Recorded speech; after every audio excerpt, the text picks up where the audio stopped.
Students, हम पढ़ रहे हैं आपकी एक्सरसाइज 8, जिसमें हम ऊंचाई और दूरी ज्ञात कर रहे हैं त्रिकोणमितीय अनुपातों की सहायता से, अवनमन उन कोणों की सहायता से। हमने इसमें बहुत सारे क्वेश्चन कर लिए। आपका नेक्स्ट क्वेश्चन है, एक पर्वत के शिखर से पूर्व की ओर, यानी पूर्व की ओर दो बिंदुओं से, आपका मतलब एक पर्वत है, पर्वत से पूर्व की ओर दो बिंदु स्थित है। उन बिंदुओं से शिखर के अवनमन कोण है आपके, वो 30 डिग्री और 45 डिग्री है। यदि इन दोनों बिंदुओं के मध्य दूरी 1 किलोमीटर है तो पर्वत की ऊंचाई क्या करनी है, अपने को ज्ञात करनी है। तो देखो, समझाने के लिए बता देते हैं। ये आपका हो गया पर्वत, तो ए बी आपका क्या है, पर्वत है, जो धरातल पे आपका है यहाँ। तो ये आपका धरातल है, इस पे है, ये लो। अब इस धरातल पे हमने दो बिंदु ले लिया, एक क्षैतिज रेखा बोलते हैं इसको, दो बिंदु लिया, एक बिंदु हो गया आपका ये। तो इस बिंदु को हमने सी नाम दे दिया और इस बिंदु को नाम दे दिया हमने डी। अब इन दोनों बिंदुओं से शिखर के अवनमन कोण, पहले हम इन दोनों बिंदुओं को शिखर से मिला देते हैं। ये तो हमने शिखर से मिला दी। अब अवनमन कोण कैसे बनता है, तो आपकी जो क्षैतिज रेखा है, जो नीचे वाली ये बीडी रेखा क्षैतिज रेखा है, इसके समांतर ए से जाने वाली एक क्षैतिज रेखा बनाते हैं। तो ये बना दिया क्षैतिज रेखा। अब इस क्षैतिज रेखा का इनके साथ कोण है, तो देखो इसके साथ जो कोण है वो तो है 30 डिग्री का, और इसके साथ जो कोण है वो है 45 डिग्री का। अब देखो, अब ये 30 डिग्री है, तो दो समांतर रेखाओं को एडी तिर्यक रेखा कट रही है, तो ये कोण और ये कोण आपके क्या होंगे, बराबर होंगे। तो ये 30 डिग्री का है, तो ये भी 30 डिग्री का हो गया। इसी प्रकार आपकी दो समांतर रेखाओं को ऐसी तिर्यक रेखा काट रही है, तो ये कोण, इधर वाला कोण और इधर वाला कोण एकांतर कोण कहलाता है, और जो क्या होता है आपका बराबर होता है। यानी ये आ गया। सी और डी के मध्य की दूरी 1 किलोमीटर ये अपने को दी हुई है। तो अपने को इसकी ऊंचाई याद करें, तो इसकी ऊंचाई मान लेते हैं h। तो हम कर देंगे माना पर्वत की ऊंचाई ए बी बराबर h किलोमीटर है। किलोमीटर मिलते हैं, बाकी भी किलोमीटर में दिए, तो इसलिए किलोमीटर में। तथा एक हम इस ये और मान लेते हैं, ये हो गया आपका x, ये दूरी होगी x, तथा आपका बी सी बराबर x किलोमीटर है। अब पहले हम x का ज्ञात कर लेंगे, फिर अपने पास आधार आ जाएगा, तो त्रिभुज ए बी डी लेके अपन ऊंचाई ज्ञात कर लेंगे। तो पहले अपन त्रिभुज ए बी सी लेके संबंध ज्ञात कर, त्रिभुज ए बी सी में। तो यहाँ से हम x का और x का मान निकाल लेते हैं ना, वो उसमें ए बी डी वाले में जो बनेगा समीकरण उसमें रख देंगे। तो देखो x है आधार, ये है लंब, ये है कोण। तो टेन थीटा में आपका टेन थीटा बराबर होता है आपका लंब बट्टा आधार। तो देखो टेन कितना आपका, तो टेन है 45 डिग्री बराबर लंब कितना है एच, आधार कितना एक्स। टेन 45 का मान होता है 1, तो 1 बराबर एच बट्टा एक्स। अब एक्स को इधर भेज दो तो एक्स बराबर हो गया एच, यानी एक्स और एच दोनों क्या है, बराबर है।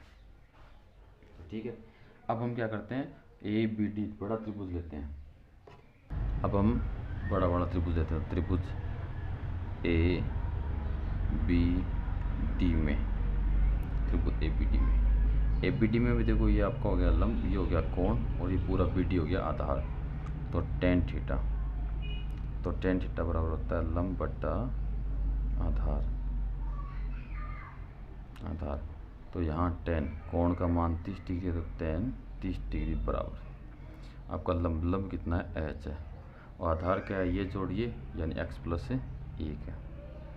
टेन 30 का मान है आपका, टेन 30 का मान है 1/√3, तो 1/√3 बराबर ये हो गया आपका एच बट्टा एक्स प्लस 1। इसको समीकरण नंबर 1 देते हैं, हमें एच का मान चाहिए, तो एक्स का मान देते हैं समीकरण 1 से, तो समीकरण 1 से क्या आ जाएगा आपका 1/√3 बराबर ये आ गया आपका एच बट्टा एच प्लस 1 आ गया। अब यहाँ से इसको इधर गुणा करो तो ये तो हो गया आपका h+1 बराबर, इसको इधर गुणा करेंगे तो ये हो जाएगा आपका √3h। अब इस h को ले जाओ उधर तो ये आ जाएगा आपका √3h - h बराबर 1। तो इधर से हम h कॉमन ले लेंगे तो ये आ जाएगा आपका √3 - 1h बराबर 1। अब इसका इधर दे देंगे भाग।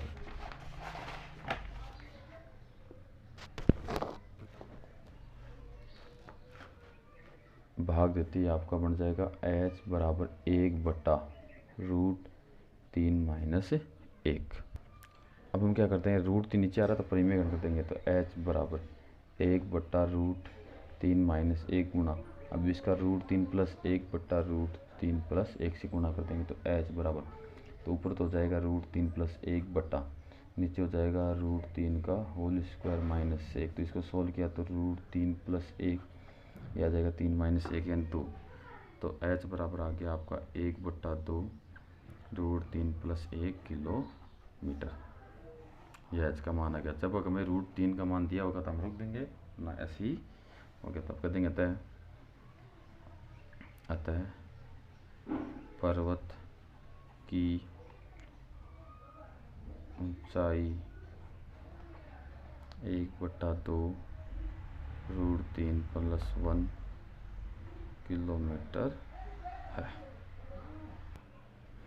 अब आपको नेक्स्ट क्वेश्चन दिया हुआ कि एक झील में पानी के तल से 20 मीटर ऊंचे बिंदु ए से एक बादल का उन्नयन कोण 30 डिग्री है। तो सबसे पहले हम क्या करते हैं, ये इतना चीज़ बनाते हैं। तो आपको बता देते हैं कि ये जो है वो आपका झील की सतह हो गई, झील की सतह हो गई।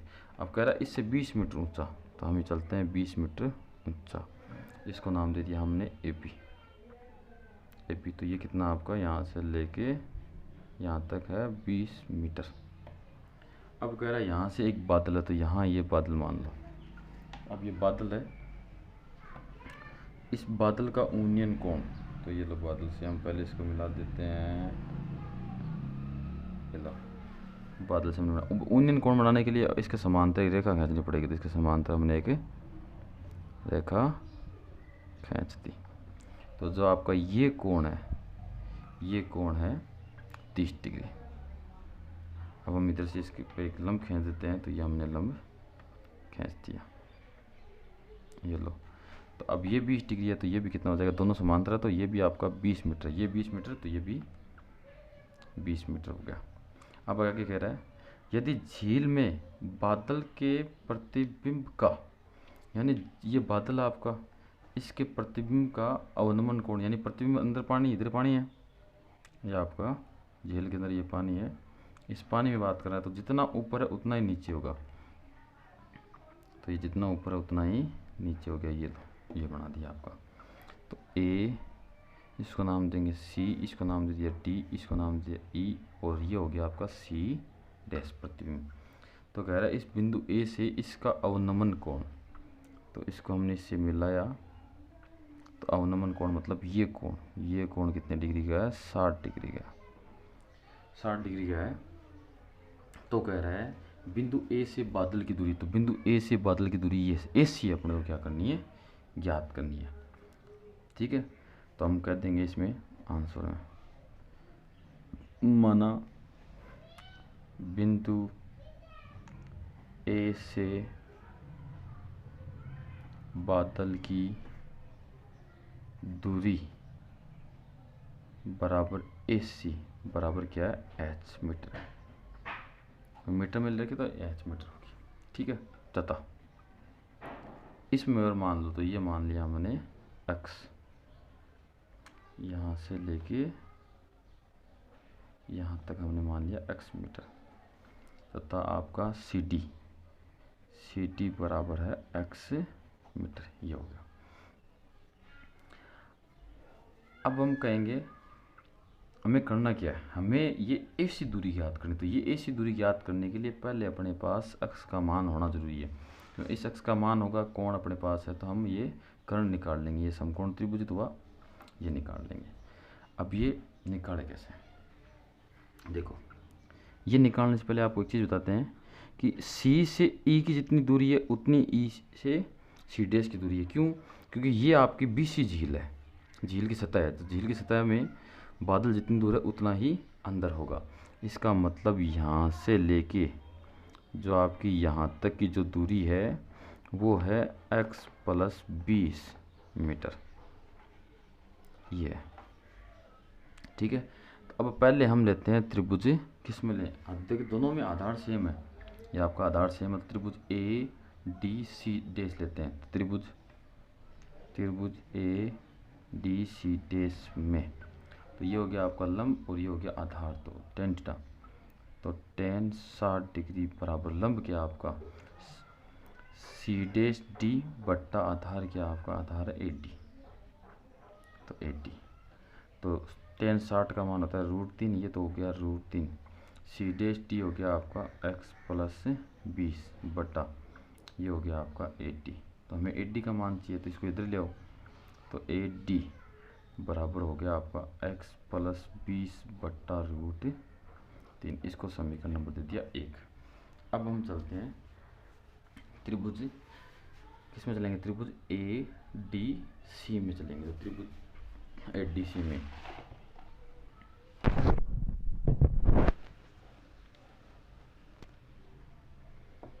त्रिभुज ए डी सी में, तो इसमें भी tan थीटा, तो tan इसमें कोण है आपका 30 डिग्री, tan 30 डिग्री और लंब है आपका सी डी बटा आधार है आपका 80। तो इसका मान होता है 1/√3 बराबर सी डी है आपका x बटा 80 अपने को दिया हुआ नहीं, हम निकाल रखा है 80 का मान वैसे तो। अब यहाँ से हम 80 का मान निकालेंगे, तो 80 बराबर हो गया x√3, इसको समीकरण नंबर दिया 2। अब समीकरण 1 व 2 से दोनों 80 है, मतलब दोनों बराबर है, तो आपका यहाँ से हो गया x + 20 बट्टा √3 बराबर x√3। तो अब इस √3 को गुणा कर दो, तो x + 20 बराबर √3 गुणा √3, ये हो गया 3x। अब x को उधर भेज दो, x उधर जाएगा तो माइनस का हो जाएगा, तो ये हो जाएगा आपका 3x - x बराबर 20। तो यहाँ बचा 2x बराबर 20, यानी x बराबर 10 मीटर। x अपने पास आ गया। हमें चाहिए AC, तो अब AC यानी लंब आ गया, कोण अपने पास है, और कर्ण चाहिए। AC आपको कर्ण है, तो लंब और कर्ण का होता है sin थीटा। सब कह देंगे तथा sin थीटा बराबर होता है लंब बटा कर्ण।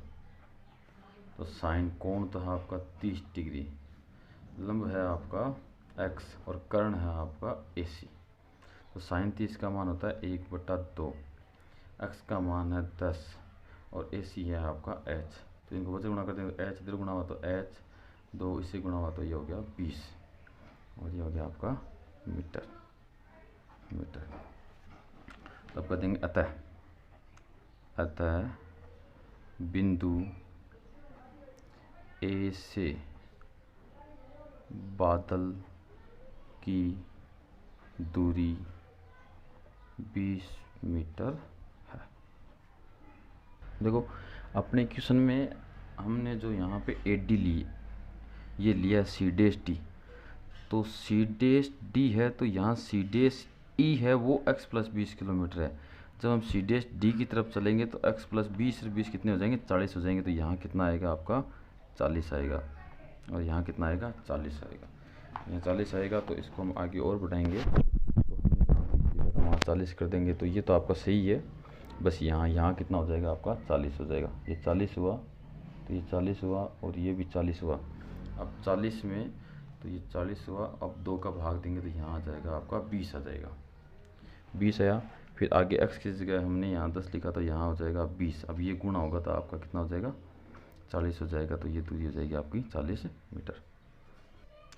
अब आपका नेक्स्ट क्वेश्चन है जो हमें दिया हुआ है कि एक नदी के पुल के एक बिंदु से, यानी पुल, नदी के ऊपर पुल बना हुआ है, उस पुल पे हमने एक बिंदु है, उस बिंदु से जो किनारे हैं, दोनों किनारे, उन दोनों किनारों के कोण 30 डिग्री और 45 डिग्री है। यदि आपका पुल अवनमन कोण है, यदि पुल है वो किनारों से 4 मीटर की ऊंचाई पर है। यानी आपका पुल है वो किनारों से कितने मीटर की ऊंचाई पर है? 4 किलोमीटर की ऊंचाई पर है। तो नदी की चौड़ाई ज्ञात करो। तो देखो हम बता देते हैं आपको कि देखो ये रहा आपका पुल, इस प्रकार से ये आपका ऊपर पुल है, और ये है आपकी नदी की चौड़ाई। तो इस पे हम एक बिंदु लेंगे, तो हमने एक बिंदु ले लिया यहाँ पे, ये लो। तो हमने ये बिंदु लिया आपका ए। अब नदी का किनारा इससे मिलाएंगे तो एक किनारा आपका ये रहा, तो हमने इससे मिला दिया तो ये रहा।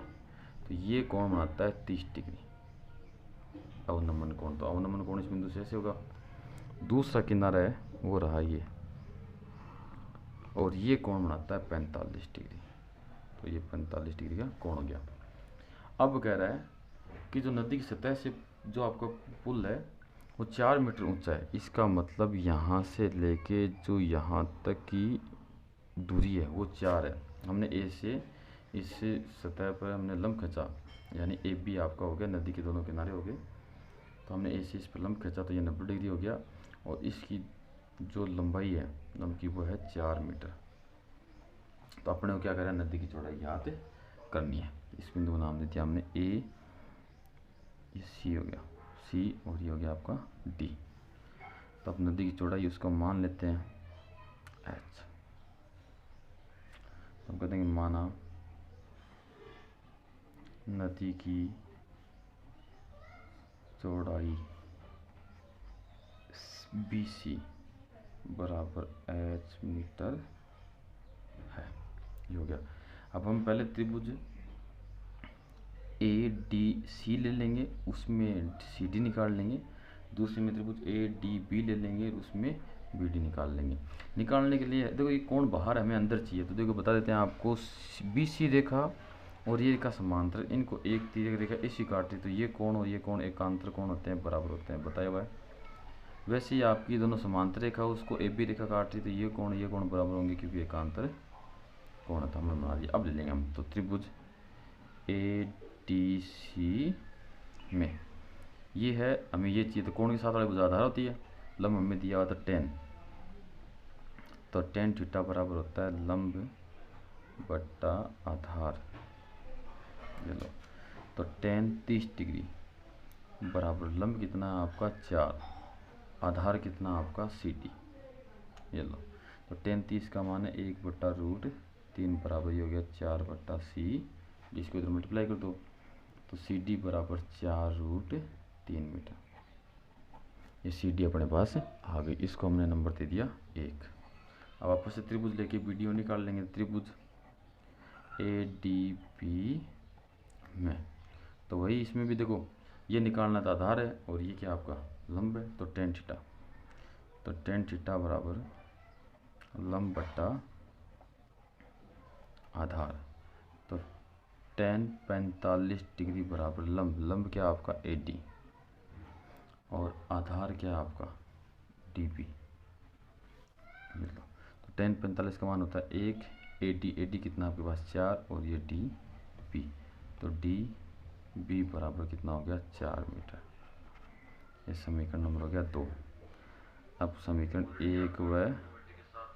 1 व 2 से हम क्या करेंगे, C D plus D B को जोड़ देंगे, तो आपका C D plus D B हो गया 4√3 प्लस का 4। C D plus D B क्या हो गया आपका सी बी हो गया, तो ये हो गया आपका सी बी, तो सी बी बोल दो चाहे बी सी बोल दो, सी बी बराबर 4 हमने कॉमन ले लिया, तो ये हो गया √3 प्लस 1, यानी बी सी बराबर 4√3 प्लस 1 मीटर।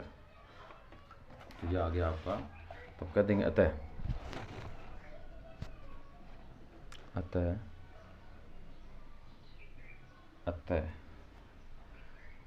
नदी की